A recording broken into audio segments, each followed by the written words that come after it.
Welcome all. Here is the third part of the History of English Literature series I am discussing with you. In the first two parts, we have discussed the Anglo-Saxon literature, the age of Chaucer and early Renaissance. And here is the flowering of Renaissance, that is in the Elizabethan literature. So let's discuss it. Elizabethan poetry. The age of Shakespeare, known as the Golden Age of Literature, extends from the accession of Elizabeth in 1558 to the death of James I in 1625.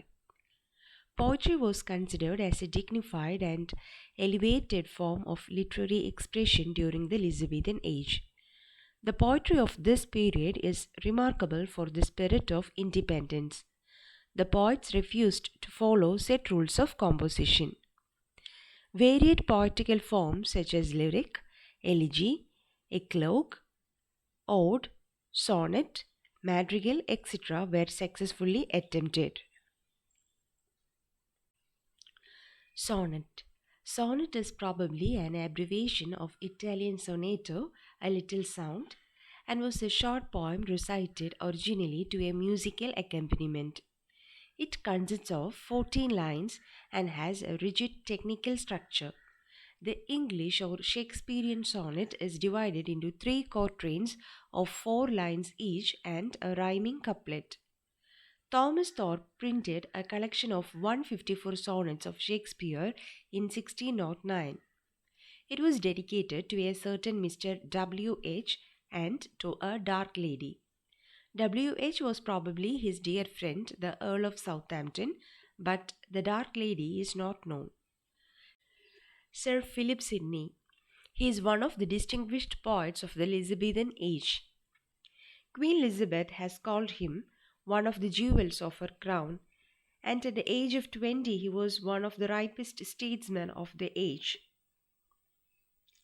His finest achievement in poetry is the sequence of 108 sonnets, Astrophel and Stella, which was published in 1591.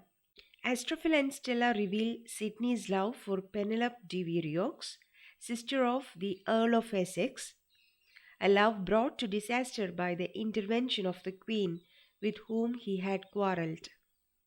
Sidney himself is Astrophel and Penelope is Stella. These sonnets are the first direct expression of personal feelings and experience in English poetry. And Sir Philip Sidney has to his credit the pastoral romance Arcadia, published in 1598. Apology for Poetry, published in 1595, is his critical treatise on the defense of poetry and a fitting reply to Stephen Gossoon's School of Abuse, which is an abusive Puritan pamphlet against poetry. Edmund Spenser. Edmund Spenser is known as the poet's poet, as a knowledge of classical mythology, Ovid, Homer, Petrarch, Plato, Aristotle, and others are needed to understand and appreciate his poetry. Shepherd's Calendar is the first of Spenser's poems. Amority is his collection of sonnets in honor of his lady love, published in 1595. Epithalamion is an ode written by Edmund Spenser as a gift to his bride, Elizabeth Boyle, on their wedding day. The poem, in 24 stanzas, moves through the couple's wedding day from the groom's impatient hours before dawn to the late hours of night after the husband and wife have consummated their marriage. And the Fairy Queen is an allegorical romance which delineates life as a struggle between good and evil.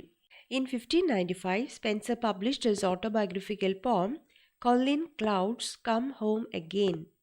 Colin Cloud is Spenser, who is a shepherd, and he is visited by another shepherd of the ocean, Sir Walter Raleigh, who is charmed by his music and carries him to the court of Cynthia, that is Queen Elizabeth. Now, the other poets of the period include Thomas Watson, Daniel, Drayton, Ben Jonson, Joseph Hall, John Marston, George Wither, Giles Fletcher, William Brown, and Phineas Fletcher. Elizabethan prose.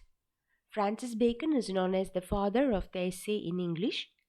Bacon's essays are impersonal and objective, with familiar subjects in an aphoristic style, and are counsels civil and moral. The substance of Baconian philosophy is contained in The Advancement of Learning and New Atlantis. Ben Jonson's The Timber or Discoveries and John Selden's Table Talk are the other major essays of the period. Then we have philosophical prose written by Coryate, whose main work is Crudities, and Robert Burton's The Anatomy of Melancholy. Then sea prose with Richard Hakluyt, Principal Navigations, Voyages, Traffics and Discoveries of English Nation, and Samuel Purchase, Pilgrimages. Then literary criticism, we have Stephen Goson's The School of Abuse and William Webb's Discourse of English Poetry. And then we have a couple of character writers like Thomas Dekker, who has written Bellman of London and A Strange Horse Race, Joseph Hall with Virtues and Vices, Thomas Overbury, who has written Characters, and Earle, who has written Microcosmography, then George Herbert's A Priest to the Temple or A Country Parson, and Thomas Fuller's The Holy War and Profane State. And we have the religious prose in Richard Hooker's The Laws of Ecclesiastical Polity. The authorized version of the Bible, published in 1611, was a work of 47 scholars nominated by James Fest, over whom Bishop Lancelot Andrews presided. And it is rightly considered as the first English classic in prose, the authorized version of the Bible. The prose romances.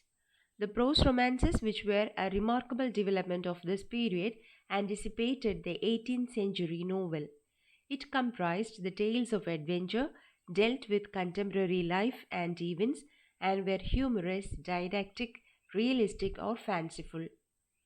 George Gascoigne's The Adventures of Master F.J., John Lilly's Euphues, Sidney's Arcadia, Robert Greene's Pandosto, Mammalia and Menaphone, Morning of Garment, Never Too Late, and Lodge's Rosalinde, and Thomas Nash's The Unfortunate Traveller or The Life of Jack Wilton, and Thomas Delaunay's Thomas of Reading, Jack of Newbury, and Gentlecraft are the other prose romances.